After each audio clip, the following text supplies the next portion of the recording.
Hola chicos, Geografía de España 13. Provincia de León. La provincia más extensa de toda la cuenca del Duero. Burgos es muy grande, las demás moderadamente, y León también. Precisamente las dos que fueron históricamente más fuertes y que supusieron en su combinación el arranque de la Reconquista y a la larga la formación de la entidad España, juntamente con Aragón, Navarra, etc. Esta provincia, más extensa que muchos países y por supuesto ridículamente pequeña comparada con otros, así es el mundo, de unos 15.000 kilómetros cuadrados, más 15.000 y medio, 15.500 kilómetros cuadrados de extensión. Tiene en estos momentos, no llega al medio millón de habitantes, que se distribuyen en 211 municipios o entidades administrativas, aunque en realidad entidades de población, es decir, mira, allí hay un pueblecito. ¿Por qué? Porque se ve un conjunto de casas agrupados, diferenciados de otros que están a más distancia. Eso es, entidades de población tenía y tiene 1.228. Por ahí andará rivalizando también con su otra amiga, con la provincia de Burgos, y solamente ella en entidades de población llega a tener el 33%, es decir, un tercio de las poblaciones, de las entidades de población de toda la península, de toda España. Bueno, cuando digo de toda la península, de toda España, no quiero nunca dejar aparte nuestros dos archipiélagos maravillosos que son Baleares y Canarias. Por supuesto, España son. El nombre de León, que hoy está claramente representado por el león, el animal león rampante, que sepáis que no viene de este león. El lenguaje nos juega estas pasadas evolutivas. Por lo visto, aquí se estableció una famosa legión de la que podéis encontrar mucho más datos y detalles en el Google, y la evolución de la palabra legión, que entonces no era fricativa, sino que era gutural, legión, fue disminuyendo ese fonema hasta formar león. ¿De qué manera más rápida hacemos, seguramente mal hecho, aquello que tardó cientos de años en hacerse en la evolución del lenguaje? Pero bueno, de alguna manera tenemos que decirlo. En cuanto a sus características exteriores más notables, pues serán las siguientes: que todo el norte y el oeste es montaña. Aquí por la Cantábrica, acordaros de que teníamos los picos de Europa y Peñauviña, vale, y aquí teníamos el macizo galaico, que yo lo puse aquí dando a Orense, pero que en realidad se prolonga más y más de forma, pero con el mismo desorden que el macizo gallego, las montañas de León. Hay quien hace de estas montañas dos grupos claramente diferenciados: uno, el macizo gallego, y hay quien lo coge todo entero y dice macizo galaico-leonés, incluso otros, teniendo en cuenta que aquí se mete también en Portugal, macizo galaico-portugués, en fin, de distintas formas. Lo más importante en esas acepciones es la palabra macizo, que indica que no están alineadas, que no están formando cuerda. Por eso no se las llama cordillera, sino que se las llama macizo. En las montañas cantábricas, en las que sí forman cordillera, ya sabéis que están los picos de Europa, con el famoso puerto de Pajares, ese puerto famosísimo. Sobre todo era más famoso antes de hacerse el túnel que hoy es de peaje y de pago, por la cantidad de accidentes que sucedían en época invernal. Porque subir, no tanto, pero bajar el puerto de Pajares hacia Asturias es hasta muchos kilómetros. Es todavía impresionante ver cómo el tren, que arranca del nivel del mar y a los pocos kilómetros ya tiene que subir hasta los 1000 y pico del puerto de Pajares, cómo se enhebra en la cordillera desde Asturias, cómo se enhebra, va metiéndose por un túnel, sale por otro, de pronto le ves por allí que avanza por aquí, luego le ves por así, luego increíble la obra de ingeniería que supuso este puerto de ferrocarril. El de carretera, pues sí, también, que la cabe, pero es que los ferrocarriles hay que tratarles con muchísima más precisión, teniendo en cuenta los niveles, porque claro, el tren no asciende en determinada inclinación. Y era todos los días.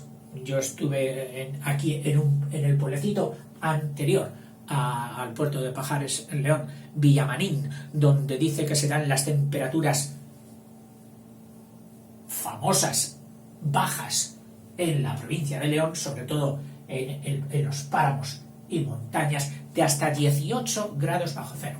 Ya sé que en algunos países esto puede ser pues normal, pero aquí en España no es normal llegar a estas temperaturas tan bajas.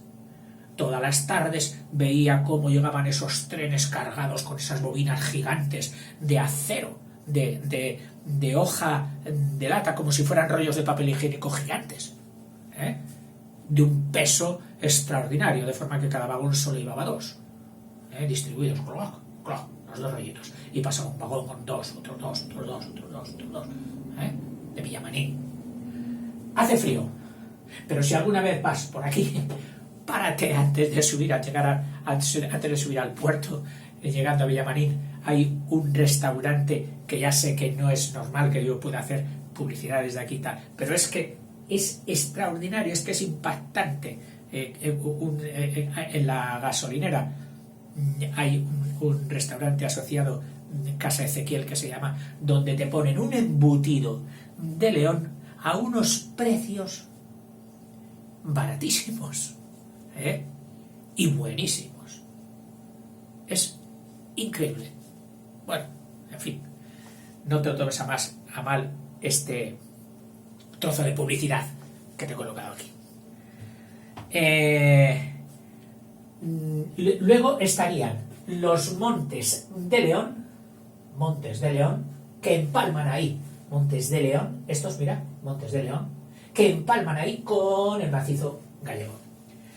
Y dejaría aquí una especie de olla. Una olla, ya sabes que es una comarca natural extensa, de kilómetros cuadrados, por supuesto, que aparentemente parece estar rodeada de montañas por todos los lados. Por aquí no hay montañas, pero hay una depresión, un hundimiento para bajar desde estos páramos hasta la región esta. Esta región de muchísima personalidad es el Bierzo, de clásico y bonito gentilicio, berciano. Su capital es Ponferrada y su río, el Sil, que en vez de venir al Padre Duero, se marcha por aquí a darle agua al Miño, y cruzar hasta por debajo de Galicia, bueno, por toda Galicia, el río Miño, hasta hacer frontera con Portugal. En esa olla del Bierzo, por estar más baja, el clima ya es más dulce, más benévolo. Puede llegar a temperaturas bajas, pero es mucho más benévolo que el resto de León. En los árboles de la calle, pues son cerezos, pero cerezos buenísimos, riquísimos. Y tú preguntarás, ¿y quién se come las cerezas de la calle? Bueno, pues es curioso la norma que tienen allí, asumida entre el vecindario, de que es comer como usted las que quiera, pero llevarse ninguna. Muy sabia. Usted quiere darse el atracón de cerezas, llevar allí a los niños a merendar. Les pone el trocito del pan en la bolsita y dan a los niños a merendar a la calle con los cerezos. Y una merienda exquisita, porque es que están buenísimas las cerezas. Pero ya se sabe, coma usted todas las que quiera, pero no se lleve usted ninguna. Esas bolsitas para llevar o esto, fuera. En fin, cosas del pueblo. Lo mismo sucede en los pueblos donde hay castaños, pero castaños, porque el castaño, a partir de aquí, ya es una planta, digamos, natural. Una planta que será sin plantarla. Luego hay poblaciones y campos de castaños, porque dan mejor castañas, por supuesto, si se injertan. Dejas que nazca el castaño salvaje de la montaña y cuando llega a una determinada edad y grosor, entonces lo cortas y le injertas con ramas de castaño que sepas tú que son de buenísima calidad. Son famosas las castañas de esta zona, castaña gallega en general, pero que abarca también esta zona. En los pueblos, bueno, el pico más importante seguramente será aquí en la Sierra de Picos de Europa, con el Torre Cerredo, el pico de Torre Cerredo, de Cerredo. Y los puertos, además del de Pajares que te he dicho, impresionante, pues está también otro que limita aquí en la zona más oriental con ya no la provincia de Asturias, sino con la provincia de Santander, que es el puerto de San Glorio, uno de los que indefectiblemente aparece en las noticias cuando empieza a nevar. Y es que el puerto de San Glorio pues necesita cadenas. Todavía no ha sido perforado por un túnel y todo aquel que quiera ir por ahí necesitará cadenas. Y como aviso a los conductores, ojo, se necesitan cadenas en los puertos de tal, y en San Glorio.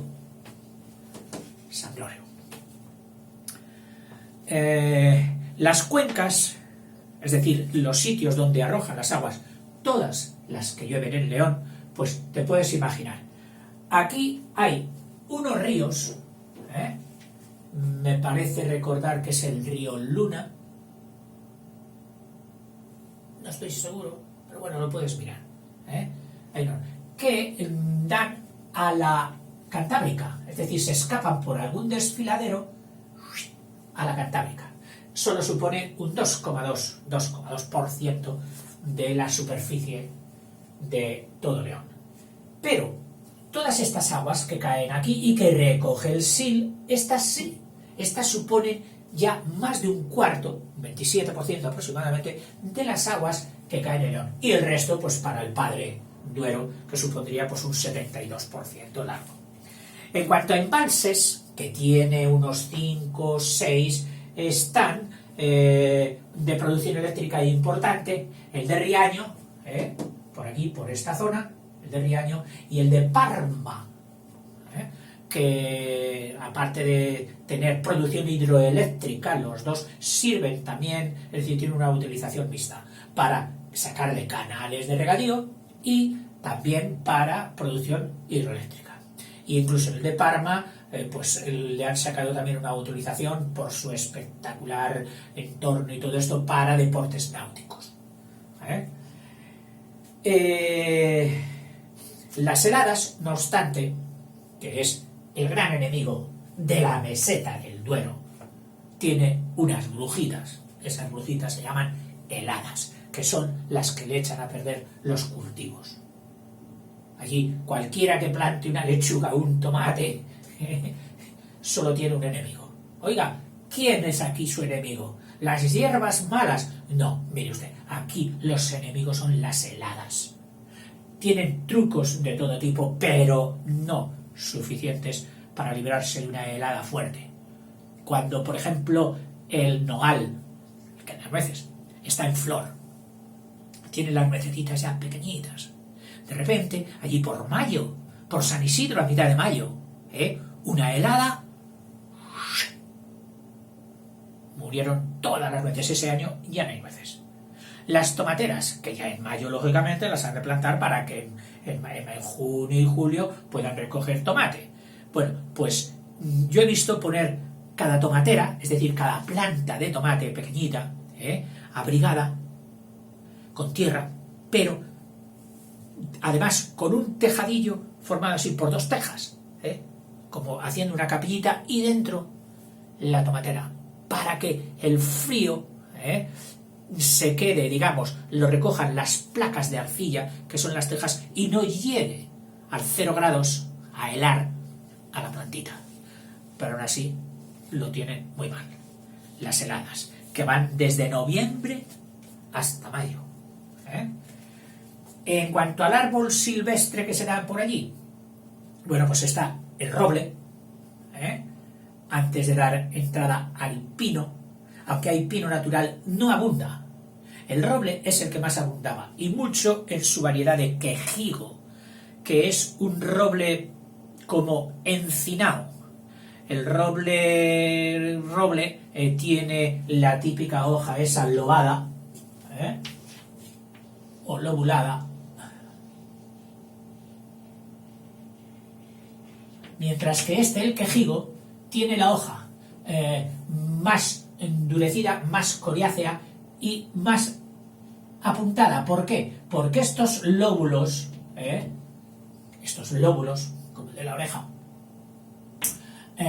serían muy sensibles a las bajas temperaturas, al aumentar la superficie, etcétera. Entonces reducen la superficie, y en cuanto reduce la superficie de una planta, lo primero que te hace es poner espinita. Y es que la espina es como una reducción de la masa del floema de una planta, de una hoja, y más coriácea, semejante a la encina. Ese es el quejigo. El quejigo, que cuando se da en masas, pues hace unas varas, unos postes ya tirando a rectos, y son muy aprovechables en construcción, pero nunca como el pino. El pino sale súper recto, y si lo plantas juntito, que quiera buscar el sol, entonces sale como una flecha delgada y larga hacia arriba, súper aprovechable en construcción. Os dije en alguna ocasión que el roble hace que las casas sean más curvas, más irregulares, que parece que el constructor le hayan faltado dos cosas: le haya faltado el nivel y la plomada, y que lo ha tenido que hacer, pues mira, así un poquito a ojo, pero no es eso, es por la madera que tiene que emplear, la base de madera, que es el roble.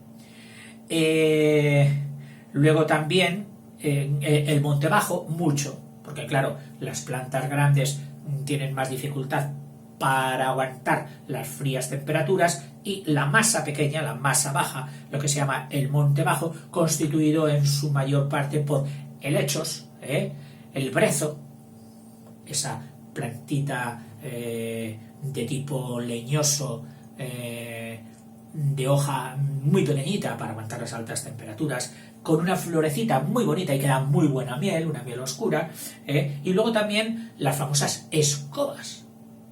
Oigan, pero ¿qué? ¿Una escoba de barrer? La escoba es una planta. Sí, una planta que, cogida y un poco tratadilla, ya valía para barrer. Y de eso ha venido el famoso nombre de escoba, que da una florecita blanca en tiempo de floración preciosa, muy bonita. Bueno, pues todo ese conjunto de helechos, de brezo y de escobas, es lo que en Galicia, cuando yo les preguntaba a los habitantes, a los del pueblo de Caurel, de la comarca y sierra de Caurel, oiga, ¿cómo llaman ustedes a esto? Fento, que en latín significaba broza, porquería. Y bueno, pero estos son helechos. No, aquí es fento. Pero claro, no se referían solo a la planta de helecho, se referían a todo el bosque, a toda la maleza baja, en general.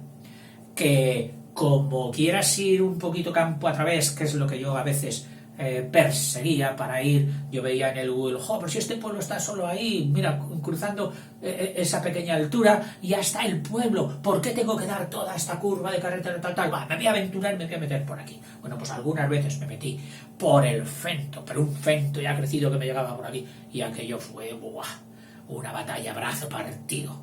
Ya no recuerdo si me tuve que salir hacia atrás, que muchas veces es lo más prudente, o seguí desollándome piernas y brazos en el intento. Bueno, cosas de caminantes. En cuanto a la fauna, pues muy curioso, porque en los Montes de León, principalmente por esta zona, todavía conservamos, y lo digo con mucha alegría, el oso pardo, ese maravilloso animal que estaba a punto de extinguirse, y a base de medidas muy voluntariosas de la administración y de gente amante de la naturaleza, hemos logrado que suba la población. Lo mismo con la del lobo, aunque el lobo sigue teniendo muchos contrincantes. Los pastores, los ganaderos siguen siendo, y no les convence ni siquiera mi estimado y admirado paisano de Poza de la Sal en Burgos, que fue Rodríguez de la Fuente, Félix Rodríguez de la Fuente, al que todos le pusimos de nombre el amigo de los animales, con unos programas en aquel tiempo en la televisión que nos quedábamos todos así. Entrabas en un bar y estaba hablando Rodríguez de la Fuente, y la gente es que ya se olvidaba del vinillo y de esto y de hablar, solo estábamos atentos todos a Félix Rodríguez de la Fuente, unos programas maravillosos que todavía puedes encontrar. El lobo. Y también había una población bastante abundante de urogallo, esa gallinácea tan espectacular por su canto, por su forma de vida, etcétera, pero que parece ser que debido a una caza furtiva intensa, ha disminuido peligrosamente su población. O sea que habrá que tener cuidado. En cuanto a espacios naturales, además de los típicos de montaña, de páramo, meseta, etcétera, y zona cerealista, por supuesto, sobresale uno espectacular de origen antropogénico. Antropo significa hombre, génico, génesis, nacimiento. Es decir, que lo ha hecho nacer ¿quién? El hombre. El hombre ha hecho allí tal movimiento de tierras que ha transformado toda una zona llamada las médulas. ¿Y quiénes hicieron eso? ¿Y por qué?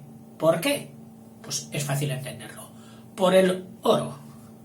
¿Quiénes? En tiempo de los romanos, de la dominación romana, que ya no descubrirían ellos que allí había oro, sino que de anteriormente, con los celtas, seguramente ya sacaban oro allí. Con unos sistemas de lavado de las tierras, que son unas tierras blandas, no rocosas, de hacer presas, llevar los ríos desde donde fuera, haciendo túneles inmensos, una red, sobre todo desde el río Sil, desde la altura del río Sil, de las zonas altas del río Sil, unos conductos, perforando lo que fuera, haciendo los canales que fuera, adosándolos a la montaña, metiéndolos por túneles. Esos canales, que solían ser de 1,20 de anchura y una altura la suficiente para que pudieran pasar los hombres en el mantenimiento de los canales, los romanos para estos eran unos constructores y ingenieros fabulosos, hidráulicos y de todo tipo. Bueno, pues con todo canales aquí para llevarlo a esta zona de las médulas con suficiente altura para que luego al soltar el agua, hacerla pasar torrencialmente, es decir, con unas inclinaciones suficientes para que el agua arrastrase la parte blanda de la tierra y dejara las pepitas o el polvito de oro, porque la altísima densidad del oro, que me parece que que está en el 19, sí, el platino debe ser el 20, o sea, 19 kilos por cada litro. Es de las densidades más altas de la naturaleza, el oro. Entonces, el agua torrencial, tampoco con unas cascadas, ¿no? Porque sería desperdiciar el agua. Y te podrían arrastrar además la pepita. Estaba calculado el tipo de pendiente para arrastrarlas, para hacerla pasar por estas. Y claro, ese arrastre de agua, perdón, el arrastre producido por las aguas, esa erosión propiciada por el hombre en todas aquellas tierras, ha dejado un panorama de crestas muy espectaculares de tierra, saliente, entrante, como picos por todos los lados, galerías, túneles, o sea, como diciendo, madre mía la que han hecho aquí. Claro, luego la vegetación, cuando ya se abandonó en los siglos, cuando acabó el Imperio Romano en los siglos IV y así, me parece que ya fue abandonado, también por falta de producción, pues la vegetación ha ido recuperando su tierra robada, en concreto pues por las plantas típicas de allí, por el roble, etc. Estos son el paisaje antropogénico de las médulas. Médula es, sabemos, el interior de un hueso. Bueno, pues acuérdate, las médulas de león. La organización de población y administrativa, es decir, de importancia territorial de León y de cualquier provincia, casi siempre viene dada por lo que llamamos aquí en España los partidos judiciales. Es decir, el pueblo donde hay una primera atención judicial, de audiencia, donde puedes recurrir en caso de conflicto a denunciar, a quejarte, a pedir justicia. Estos son los partidos judiciales. Por supuesto, el más importante es la audiencia provincial que suele estar en la capital, en este caso en León. Bueno, las más importantes y que al mismo tiempo nos da una muestra de cuáles son los núcleos poblacionales agregados, es decir, en un conjunto, pues tendríamos el de Sahagún. Sahagún es este que está a la mismísima entrada del Camino de Santiago, que discurrirá por toda la provincia, camino de Galicia. Como puntos más importantes, pues están el propio Sahagún, luego por aquí está La Bañeza, otro pueblo importante que vamos a ver ahora, pero que no te lo añadiré allí, Astorga con la Maragatería y Ponferrada con el Bierzo. Bien, por los centros estos que te diría yo serían uno minero, que abarca o tiene como capital aquí, con Villablino. Sí, Villablino, vamos a ponerlo porque tiene categoría para ser preguntado. Preguntado, color amarillo, Villablino. Y lo ponemos ya allí. Villablino, pueblo minero. Vecino de su amigo, que este ya no te lo voy a poner, que está aquí en la subida de León a Pajares, de La Robla, que es, bueno, luego te lo digo, porque si no, no acabaré. Estaba con estos espacios. Aquí, el de la montaña, dos comarcas de montaña, de Villablino, minero, y aquí también minero, pero más, digamos, de tipo natural, importancia de la naturaleza tal, con Cistierna, Cistierna.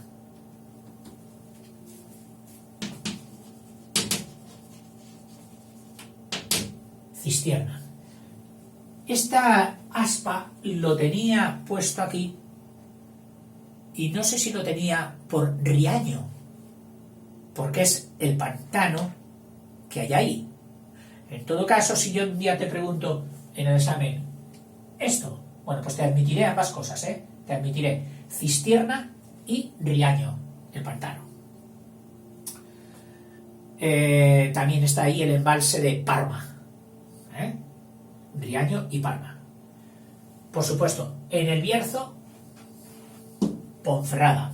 No sé si estaba puesto, yo diría que sí, pero te lo vuelvo a poner el de los cerezos en la calle, y tiene algún ya rascacielos, capital del Bierzo, Ponferrada. Es una entidad con mucha personalidad y ahora últimamente ha subido su equipo a la escala siguiente y empieza a sonar mucho más, la Ponferradina, que se ve las caras ya pues con ciudades importantes de toda España. Astorga, en la Maragatería, es decir, el Ponferrada, Astorga, aquí, capital de la Maragatería.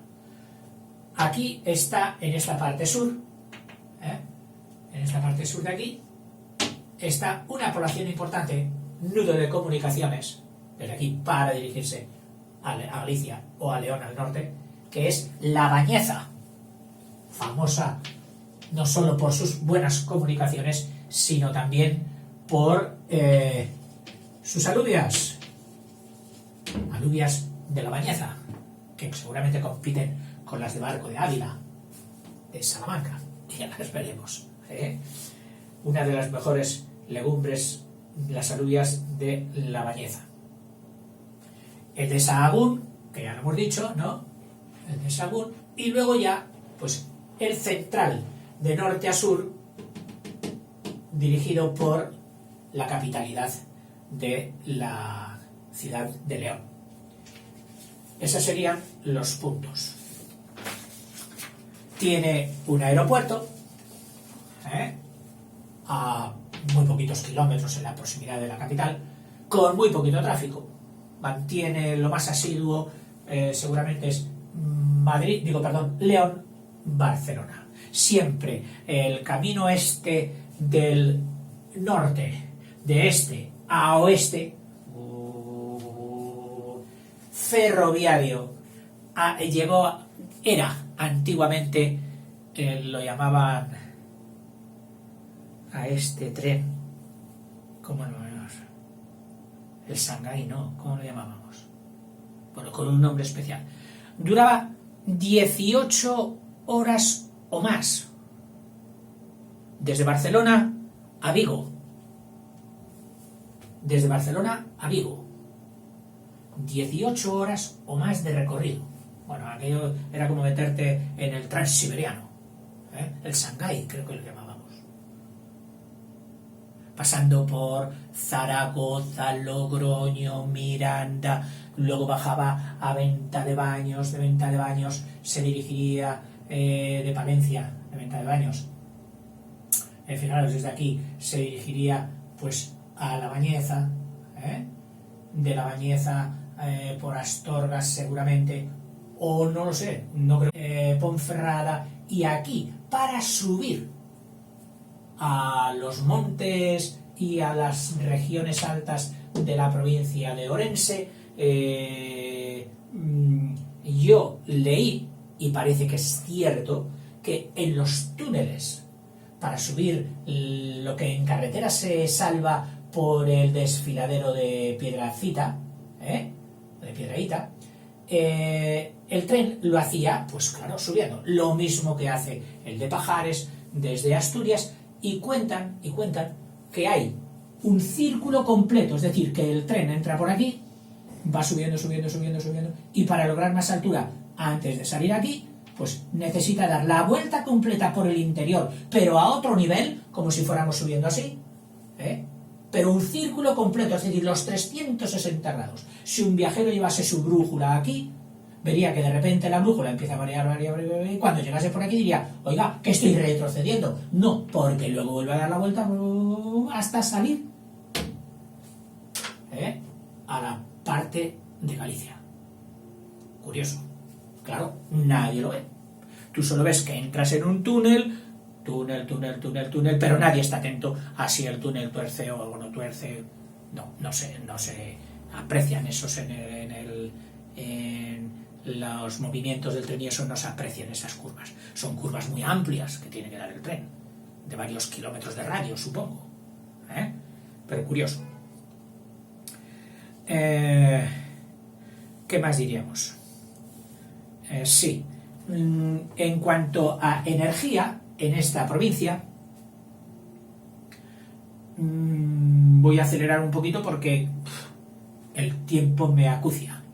Es de las provincias que, dada su naturaleza y riqueza minera, que hay de carbón y buen carbón, se hicieron bastantes centrales térmicas, sacando la energía de quemar el combustible del carbón. Estas han sido muy denostadas modernamente, pues por los factores ecológicos, del cambio climático, del arrojar el CO2 a la atmósfera, etc. Y en estos momentos quedan unas 4 todavía en León. La más importante, la más grande, es la de Compostilla, y la otra es de La Robla. De La Robla. Ahí en el retén de aguas que tenían, un poquito ahí, un día de calor que pasaba yo caminando por allí, me bañé. Pero no se lo digáis a nadie. En fin, ya hemos dicho que tiene producción también eléctrica, Riaño, Parma, etc. En cuanto a producciones de agrícolas y todo esto, pues está la cebada, el trigo no. Es una tierra excesivamente fría para el trigo, o no será bien, más bien es la cebada y en principio el centeno. Y en las zonas que lograron regar, con los pantanos y con el canal del Esla, que siempre, o ya lleva muchísimos años ahí, arraigó el maíz, que ya se daba en su vecina Galicia como típico de la tierra húmeda, y se ha dado con bastante profusión. Tiene minas, además de las típicas de carbón, tiene minas de pizarra, en Ponferrada, donde sacan las famosas láminas de pizarra que luego sirven para hacer tejados, pues, por toda España, sobre todo en las zonas de montaña. En cuanto al arte, León es una provincia atravesada, bueno, primero histórica, su importancia medieval, donde estará tal, pero además atravesada por el Camino de Santiago, en todo eso, que no es un hilito, sino que era una franja. Todo el Camino de Santiago era una franja. Entonces, la repercusión de las costumbres y de los estilos arquitectónicos no es en una exclusiva línea, sino que es en toda una zona del Camino de Santiago.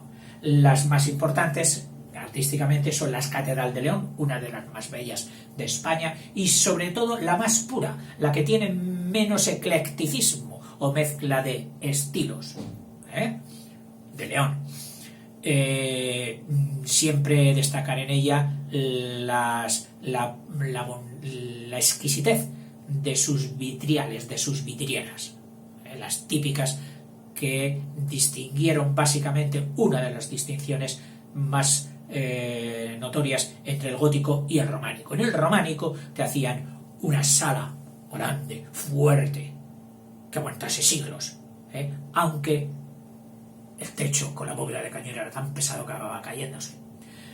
Pero pensaban en algo sólido, fuerte, y decían, no, las ventanas no, que nos quitan apoyo, nos quitan solidez. Y te abrían una ventanuca de esas así abocinadas, para que entrase un rayito de luz, que inspirase a los oradores devotos de aquellos periodos. Es cierto que en cuanto el románico se salía de estos esquemas tan estoicos, sin ventanas casi, y lograba hacer ventanas, ha dado también elementos o unidades bellísimas. Un románico con ventanas abiertas, como ahí tenemos varios ejemplares en España, es impresionante, precioso. León. Luego otra catedral, porque hubo 2 diócesis aquí, la típica de León, pero, amigo, la iglesia de Astorga tuvo mucha potencia, mucho poderío, e hizo su propia provincia eclesiástica, la de Astorga. En estos momentos, pues no sé si todavía están separadas o ya es una única provincia religiosa, sería de Astorga-León o de León-Astorga. Siempre precede el nombre de la más antigua. Su catedral, muy curiosa, de un gótico último, de un gótico ya pasando al Renacimiento, que visto así a primera vista dicen, esto parece más renacentista que gótico. Bueno, efectivamente, por dentro tú entras y te parece más gótico, y sin embargo lo miras por la fachada y te parece más renacentista, por el elemento ya típico cuadrado, que ya no son las ojivas las que predominan, y si hay alguna ojiva llena de elementos de adorno típicos renacentistas, de los cuarterones y otras cosas. Las dos torres centrales, de la fachada principal, parece que estén desgajadas del cuerpo principal del larguero de la nave, de la cruz latina, y se ven los arbotantes que salen desde las torres para apoyar a la sujeción y verticalidad de la nave central. Muy bonita esto. Y forma una unidad esto, a pesar de la diferencia de siglos y de estilo, un todo artístico bien conjuntado, como no podía esperarse de un genio como era Gaudí. Gaudí era un genio impresionante. Y cuando el obispo de aquella época le dijo, Gaudí, ¿quieres hacerme mi palacio, mi residencia? Bueno, debía haber dinero. Y Gaudí hizo un proyecto de ensueño. La palabra es de ensueño. Y si quieres reemplazar la palabra ensueño, pon un palacio de hadas. Precioso. Maravilloso. El palacio de Gaudí. Palacio episcopal. Por supuesto, hoy el recato y estoicidad que corresponde a una religión, etc., no permite ni ha permitido, y así lo ha entendido él, que el obispo viva allí. Y entonces lo ha donado para Museo del Camino de Santiago. Visitable, etc. Maravilloso, precioso. El románico atraviesa toda la provincia, desde que entra por Sahagún, pasando por La Bañeza, por Astorga, por Ponferrada, etc. Y también en sus pueblos más el románico. Sahagún, Astorga, León, Ponferrada, Camino de Santiago. Pero hay una pieza que es puntal del románico en toda la península, que es la Basílica de San Isidoro de León, una de las cúspides del románico. O sea, si te gusta el románico, que sepas que has de visitar San Isidoro de León. Como cosa notoria de sus costumbres y todo esto, están algo muy típico, que son los pendones. El pendón era la bandera. Bueno, pues en su ánimo de ver y ser visto, de encorajinar a los guerreros, de animar, que necesitaban ánimo para ir a jugarse la vida, con la espada desenvainada, que el pendón se viera, y entonces hay un estilo de bandera con unos troncos que pueden llegar hasta los 30 y tantos kilos de peso el tronco. Altísimo. Los hay hasta de 14 metros. Claro, para llevar un solo hombre, aunque se ha metido en una vaina de cuero y bien apoyado por jaeces. Bueno, jaeces es para un animal. Aquí diríamos... tiene otra palabra, pero no me viene ahora. De cuero bien que ciñan. Y tiene que ser un mozo robusto. Tan robusto que en algunos sitios, para decir yo soy más robusto que los demás, hay unas canciones y unas músicas típicas de aquellos pueblos que el mismo que lleva el pendón se atreve a bailar con el pendón. Impresionante. Ese pendón lleva de la parte más alta saliendo 3, diríamos hoy, vientos, como se dice, para sujetar una tienda de campaña, a las cuerdas que atan para sujetar su verticalidad. Bueno, allí entonces la llamaban remos. 3 remos, que son 3 personas que están súper atentas a los movimientos y a la verticalidad del pendón. Porque si ellos no tiran con la suficiente fuerza en el momento oportuno, el pendón les vencería y caería. Es decir, es un estudio perfecto de fuerzas concurrentes. Y ojo, no hay que abusar, no tires mucho hacia abajo más de lo necesario, porque claro, esa fuerza que tú haces tiene una componente lateral, que es la de sujeción de la verticalidad del pendón, pero luego tiene otra componente vertical hacia abajo, que solo haría que aumentar el peso todavía del pendón en el pobre que lo está llevando. Bueno, pues hay en las procesiones, en romerías populares, en todo esto, la salida de estos pendones. Más te diría yo, pues mira, como frutos típicos, y por si vas por allí, pues mira, si pasas por Sahagún, son famosos sus puerros, que te los pondrán preparados de toda forma exquisita, las alubias de la Bañeza, ya lo hemos visto, y en el Bierzo hay una cosa que se ha hecho muy famosa, que es el botillo. El botillo es como una bota, pero más grande de lo normal, como una morcilla, pero en redondo, como un pequeño balón, un pequeño balón de la tripa del cerdo, en concreto, pues supongo que será del ciego, es decir, del final del intestino grueso, que se meten allí, después de bien lavado, etcétera, con total higiene, se meten piezas del cerdo, que den sabor.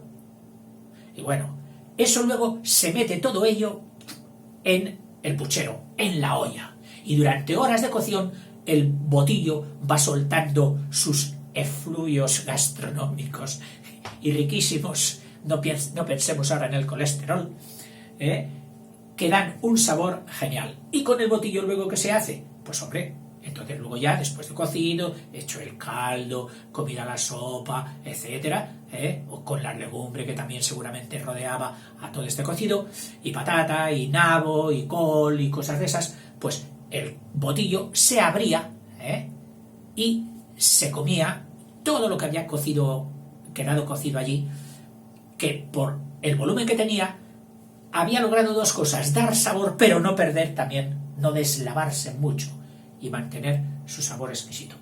El famoso botillo del Bierzo. También, además de las cerezas que te he dicho, pues está la reineta, una manzana que tira acidilla, pero que cuando está madura desarrolla un azúcar riquísimo.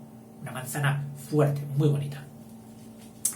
Y el producto, yo diría reino, o el producto rey de León, en cuanto a embutidos, esto es la cecina.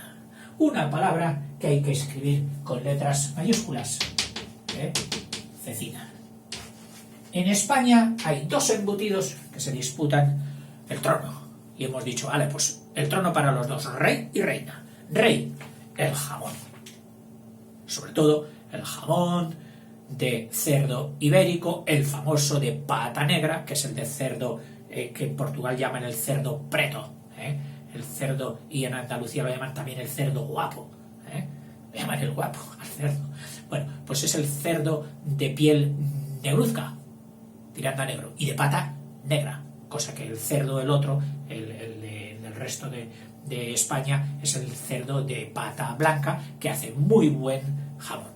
Pues el cerdo de pata negra, sobre todo atendiendo a su alimentación, porque ya sabes tú aquí que de lo que se come se cría. Entonces, la alimentación mejor es la bellota de encina, sobre todo. Hay unos campos enormes que se llaman dehesas, por donde se cultiva este cerdo. Bueno, pero yo quería hablar de la cecina, no del jamón. Del jamón hablaremos en otro momento, es que se hace la boca agua. De la cecina es lo mismo, pero de vaca, de vacuno. Es decir, principalmente. Luego hay otras cecinas de tipo secundario, cecina de cabra, cecina de burro, de asno, que por cierto, en algunas tiendas que se venden, como son las tiendas al lado de la Catedral de Burgos, era la cecina más cara. De las piezas ricas del asno, considerado como un animal de carne, pues se habían hecho las piezas de cecina exquisitas. Bueno, esta cecina es carne de vacuno, es extraordinaria de sabor y de ventajas para la salud. Tiene todo lo bueno de la carne roja, pero donde ya se han quitado mediante la curación, mediante el secado, al final un cierto ahumado, regulado, contenido, porque sabemos que el ahumado en exceso pues puede tener sustancias, sobre todo si se hace con las leñas no adecuadas, puede tener sustancias que resulten muy perniciosas para la salud, pero cuando el ahumado está dirigido por autoridades sanitarias y todo esto, da un sabor muy rico. Y aquí lo mismo que al chorizo, chorizo picante, sobre todo, que es famoso, se ahuma un poquito la cecina en las partes secas y frías del norte, por aquí. Hay un pueblo por ahí que se llama Luyego, donde yo estuve, y creo recordar que en el camino vimos como una, pues sí, porque iba acompañado en ese viaje, como una factoría, y eran cecinas. Luego ibas al mercado de León y todas las tiendas, todas las carnicerías, había múltiples ventas de cecina. Y si no, pues yendo a chatear por la ciudad, por las calles de tapeo, que en León se llaman la calle húmeda, o el barrio húmedo, no sé si será por el vino, por el buen vino. El vino que tiene dos denominaciones de origen, es decir, dos reconocimientos de nombre en la provincia de León. Uno es el del Bierzo, típico, vino del Bierzo, denominación de origen, y otro es el de Tierras de León, otra denominación de origen, vinos muy buenos. También, pues hombre, están la morcilla, no puede faltar, el cocido maragato, donde seguramente también utilizan el botillo o el estilo de botillo de sus vecinos los bercianos. Y de la cecina se ha encaramado a los precios más altos, como los del jamón ibérico, el jamón de bellota, que se llama, el de más alto, el alimentado del cerdo por bellota. Pero mira, así como el jamón tiene unas limitaciones en el mundo musulmán, sin ir más lejos, con todo el potencial económico de los jeques árabes, allí el jamón no tiene entrada en absoluto. Que conste que nos lo han restringido mucho en algunos países de potencial económico como Estados Unidos, y se está introduciendo ahora, muchas veces pues por asuntos arancelarios y todo esto, y otras veces acusándonos de que tenía cierta pandemia, es decir, una enfermedad que ya es inocua, pero a la que ellos ponían de la peste porcina y cosas de esas. Pero nada, que está todo controladísimo, vigiladísimo y buenísimo. Bueno, pues de la cecina han hecho una desviación de la cadena de producción, donde se respetan los supuestos religiosos del mundo musulmán, lo que es la forma halal, que llaman, con H, donde al animal se le mata como se tiene que matar en la religión musulmana, donde nunca está en contacto con cualquier elemento del cerdo, etc. Y tiene, pues claro, una venta importantísima y tal. En los mismísimos almacenes Harrods de Londres, famosos, ya no están nunca, por supuesto, pero tienen famosos, hay un día en que se dedica a las delicatessen del mundo entero del embutido, y ahí está presente la cecina. Vamos, te digo que la pruebes porque es exquisita. Típicas también pues son las mantecadas de Astorga, las magdalenas, etc. También llegando esta temporada precisamente que estamos ahora, que empiezan las castañas, pues cuando hay profusión de castañas y no salen y hay muchísima castaña, entonces hay la fiesta típica del magosto, o en Castilla también, en Burgos decíamos magosta, magosta aquí y magosto por aquí de castañas, que consiste pues en hacer una gran castañada asadas al fuego, aunque en el mundo de la castaña hacen de todo. De castaña cocida, castañas con no sé qué, castañas esto, castañas también para alimentar a los cerdos. Es decir, claro, hay profusión de castaña y depende del tiempo tal. Se exporta mucho de la castaña.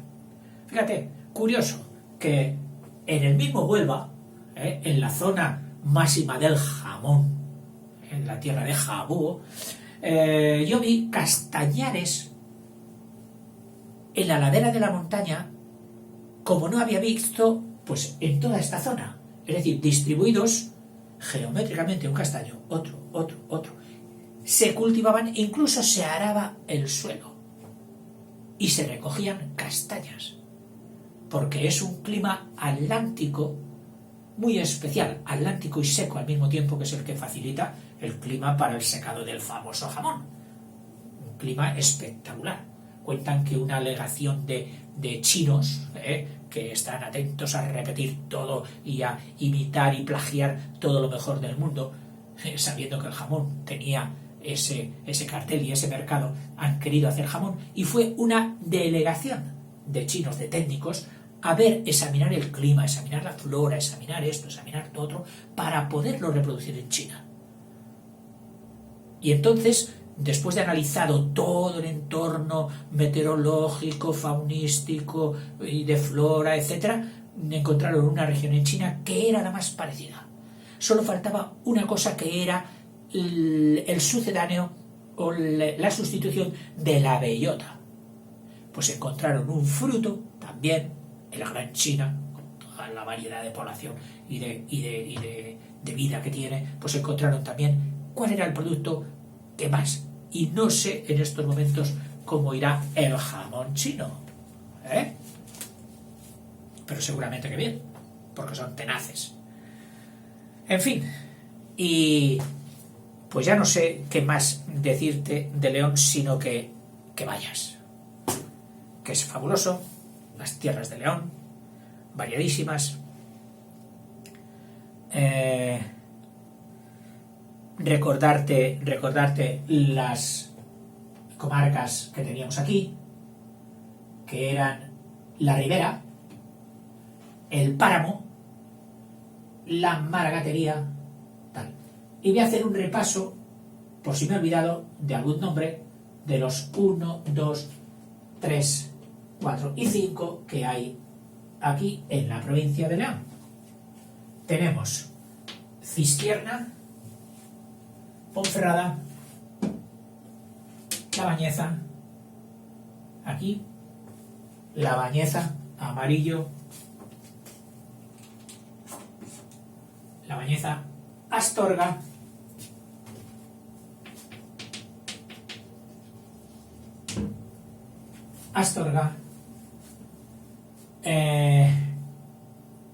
Villablino, no, que está puesto ya aquí, 78. Villablino, 1, 2, a ver, recuérdame, cómo te he hecho en falta a veces en la enseñanza presencial. Ponferrada, Villablino, Cistierna, Sahagún, que seguramente está ya, te la vuelvo a poner, mejor para ti, Sahagún y La Bañeza. Yo creo que están todos. Bueno, espero no haberme hecho pesado, y en todo caso ya sabes que lo soy. ¿Qué se va a hacer?